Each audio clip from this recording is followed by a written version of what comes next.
Ndanezerewe cyane kubona nshitse mu ntara ya Gitega, hanyuma duhejeje kugira inama n'abaserukira abandi mu bijanye n'ubuhinga mvabwenge mu bisata bitandukanye. Twashoboye kuyaga rero n'izi ndongozi mubona hano ziserukira abandi. Sinirirwa ndabadondagura ariko nibaza yuko nkuko muzobikurikirana ku ma platform yacu muzogenda mumenya umwe wese icaje. Rero mu ncamake twashoboye kuganira ku bijanye n'ingene boja imbere y'abandi kugira ngo ntihagire umuhinga mvabwenge n'umwe asigara mu ntara ya Gitega atamenye ibya Sopake, atamenye ibya Manake, kuko niyo nzira yonyene ishoboka. Leta izoronka akoyoko, izohatorera akoyoko kuko muravye ingene dusanzaye atawujana n'ubundi mu bushikiranganje gusaba imfashanyo.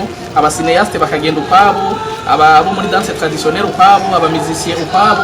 Ivyo bintu biraruhisha leta kuko twifuza yuko hajaho ikintu kimwe gishobora kuvugira abartiste bose mu gihugu, n'abartizane n'abakora ibya culture na tourisme, kugira ngo ivyo dukora byose bigire ico bitanga.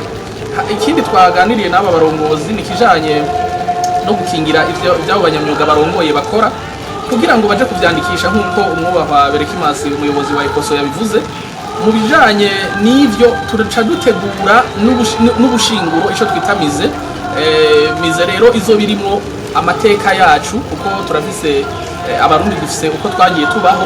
Abana benshi bavuka ubu ntavyo bazi. Twifuza rero yuko dushiraho iyo mize, tugashiraho n'ico no kwita salle de spectacle, inzu y'imyidagaduro izohora yerekanirwamwo impano z'abarundi guco zibatunge. Iyo tuvuze muri Manake ngo tungwa n'ingabire yawe, nico tuba dushatse kuvuga. Tugiye gushiraho iyo nyubakwa ku buryo twese abanyamyuga mvabwenge tuyiyubakira. Leta ico turiko turayisaba n'ikibanza gusa cyo kubakamwe iyo nyubako, kugira ngo abo banyamyuga mvabwenge baze bararonka aho berekanira ubuhinga bwabo. Nibaza yuko ntavuze amajambo menshi, noshimira zino ndongozi ukuntu ziri ku kivi kandi zitegurira lancement officiel no kuvuga gushira ku mugaragaro ibikorwa vya Manake Burundi. Murakoze, Imana ibahezagire.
Ngiye kubaha mwaramutse namwiriwe umwe wese mu cubahiro ciwe naho aherereye, twongera tubashimira kandi twongera tunabahamagarira cyane ku mbuga zacu arizo za Manake Burundi TV. Twongera tunabibutsa gukunda ibikorwa by'abahinga mvabwenge nkuko twama tubibabwira. Rero ubushize niho twababwiye ati umwubahwa nyene guzana icyumviro cyo uko umuhinga yotungwa n'ingabire yiwe, ntiyicaye kandi ntigera rota sinzira yuko yotuza atarabona ko umuhinga mvabwenge atunzwe n'impano yiwe. Yishikiye mu ntara nziza ya Gitega, aho yashoboye kuyaga na bamwe bamuserukira cyangwa baserukira abahinga mvabwenge bagiye batandukanye bo muri iyo ntara mu ntumbero yo kuganira nabo amenye nikihe kibazo nikihe yoshobora gukora nikihe yoshobora guhinyanyura kugira ngo umuhinga mvabwenge atungwe n'impano yiwe. Inyuma y'inama, inyuma y'ikiganiro yagiranye nabo bahinga mvabwenge, harimwo umwubahwa cane agomba twibwire atubwire ategiwe ko tubwira mbega inama yagiranye n'umwubahwa yayakiriye gute nibihe baganiriye. Turaja kumusaba hanini yifatire cyangwa yisunge ku byo baganiriye afatiye ku bijanye n'abakenyezi cyangwa abanyakaranga babahinga mvabwenge mu bijanye n'ivy'intambo kuko ivyo mu byo baganiriye navyo nyene birimwe. Reka tumuhe ikaze twidondore aca tubwira uko yakiriye inama bagiranye n'umwubahwa. Ikaze cyane. Murakoze bwe mu mpaye ijambo. Jewe nitwa Nikuzereri nkaba ndicegera c'umukuru wa Sopake Gitega. Mu mpaye ijambo. Jewe nitwa Nikuzereri nkaba ndicegera c'umukuru wa Sopake Gitega.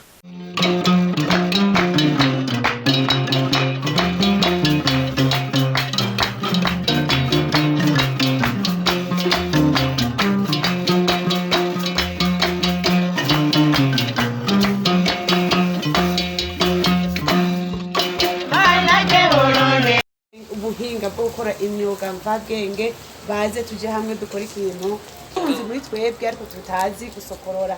Nukuri umuntu wari we wese yaba umukenyezi y'umugabo turafise ubutunzi muri twebwe dukeneye gusokorora muri Gitega ama tugateza imbere igihugu cyacu cyane cyane n'intara ya Gitega.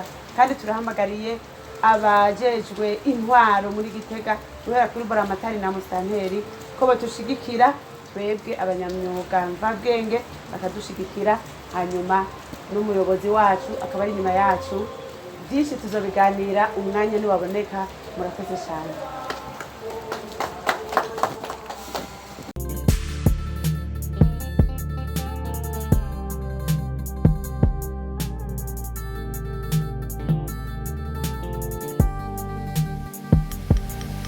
Banyamyuga ho muri hose haguruka ikangure burakeye umuco manake Burundi wabashwaye mwogira umwete mungurunani tugwanira agateka n'imyuga yacu mvabwenge n'ayabangushi bihaye kwiyitirira ibyacu batujya imitsi yakarare boye kuduhendesha umutamiro batunyaza imirariro.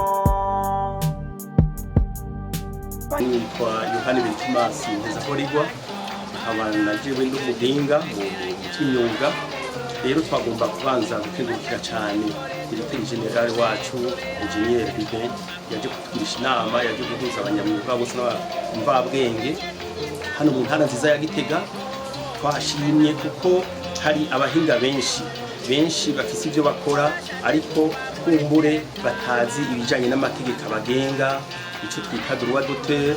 None rero muri iyo nama yashoboye kuduha umuco, aradusigurira ibintu byinshi, aradusigurira ingene abahinga abanyamyuga bose bategeza gukora ibintu byabo mugabo bafise amategeko abakingira, kuko benshi barakora hanyuma n'ivyo bakoze ntibamenye akamaro kavyo.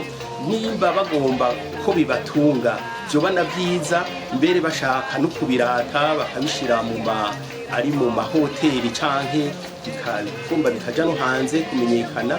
Rero twasanze yuko hariho kutamenya kumbure abo banyamyuga badafise impano zo kumenya ayo mateka bakingira. Rero twamisavye yuko bodufasha nk'uko basanzwe barongoye urwego rwa manake bakaza kuduha izo nyigisho, bakaziha abanyamyuga bose bakamenya amateka bakingira, akamenya yuko akoze ikintu ejo atawundi muntu azocikira, hanyuma na leta nyene igacakuramo umusaruro kuko hazobamwo kugurisha kudandaza na leta ihungukire. Benshi barabikora mugabo ntibazi yuko kenshi wiyutiriye ikintu utakoze burya uri kurahomba cyane. None rero twasabye ko izo nyigisho zo kwihuta zoza, hanyuma umuntu wese agakora afise iyateraja kandi na leta igaheze ikahungukira. Ivyo bintu byose twebwe byadushimishije. Tugiye rero guhamagara abanyamyuga bose baze inyuma y'izo nyigisho bandikisha ibintu byabo, bandikisha ibintu bakora, hanyuma ejo bamenye kubikora umusaruro. Tukaba twatengutse cyane ingene inama yagenze kandi turifuza ko bizogenda neza hanyuma umuntu wese akore azi ibikorwa vyiwe ko bikingiwe ego tukaba dukengurutse cyane murakoze